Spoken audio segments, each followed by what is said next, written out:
Hey everybody, this is Trav. So I made a video a while ago and I thought I had punched it out. And somebody commented talking about changing out and flipping around the fan on the cooler. Well, I'm going to show you how to do it. It's real easy. All it takes you a couple pin flippings, and I'll show you all that in a minute. But what I want to talk about is I did mine. I've had it running like that for about 3 hours. I'm going back to the original way, and that is we're going to bring out Magic Board, and I'll explain why. Okay. This is your engine, fuel tank, hydraulic tank, cooler. Okay. Muffler. Okay. Blue represents the air coming in and going out.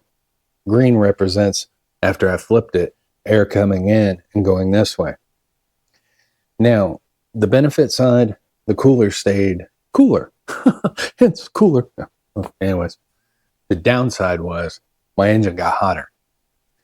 So what happens is you've got that fan that sits in there inside the shroud, and it's pulling air in that goes around your engine to keep it cool.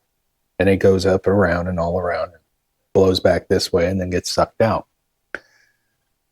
When I flipped this, I went back this way and I ran it for about an hour, about 45 minutes, and it started running bad, acting up. Now, granted, remember, I have just the original pump. I don't have electric fuel pump or none of that in there. So I was like, okay, maybe I'm starting to see the signs of the fuel pump going poof. But before I went that far into it, I went ahead, got out the thermal, and presto, this whole thing was lit up like a candle. So what I started realizing was, as this is coming this way, yeah, it's the cooler's getting hot. You know, it's heating up. But my cooler, even on the hottest day, never got above, say, about 55. So I never really had any issues with my hydraulics. I just wanted to do it just to see if it keep it even cooler. Well, the downside, as you're pulling this air in, which is cool air, you're coming right across this. And as you're going across the exhaust, now that cold air that's trying to come this way, the cooler air, is trying to come this way, you're jamming it with hot air. So then it's not really got anywhere to go. It kind of just stays there. So the warm air is just pounding this way, cold air is this way. The dividing line is right here on the back side of the engine cowling. So here's what happens. Your carburetor gets hot. The fuel starts boiling off. You can go into hydrolock on your fuel system, basically where it won't take any more fuel. The gases inside the carburetor have now just sealed everything and said, nope, you're not getting nothing. And then all of a sudden you're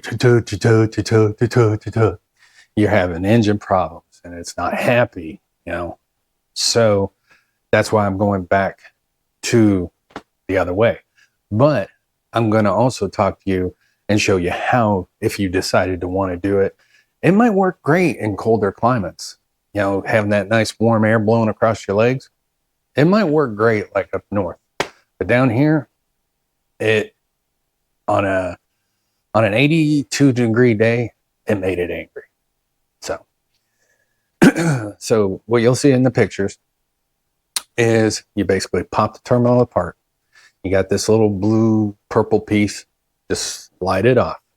From there, you're going to have this white cap piece that's sitting on top. Down the side, you're going to see those two holes.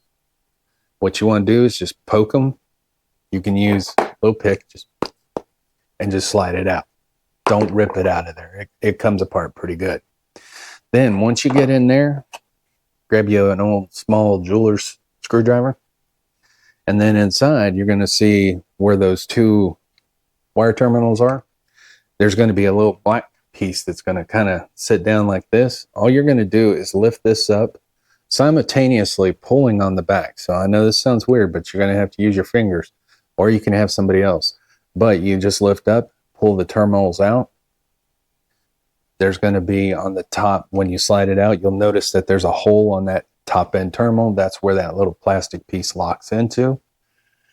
Make sure when you put it back in that those are facing up so that they can engage the little locks on there. Okay.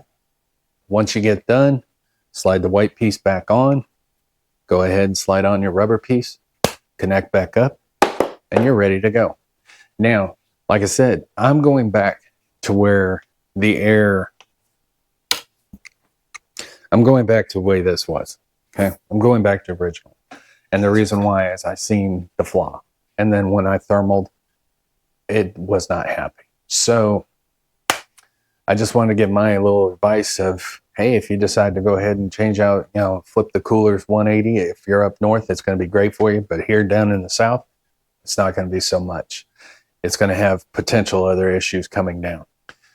As usual, behind this will be the video of me doing the pin, just switching it out. And then behind that will be the thermal, and behind that will be pictures. So as usual, this is Trav. Y'all have a great and safe day, and thank you for watching.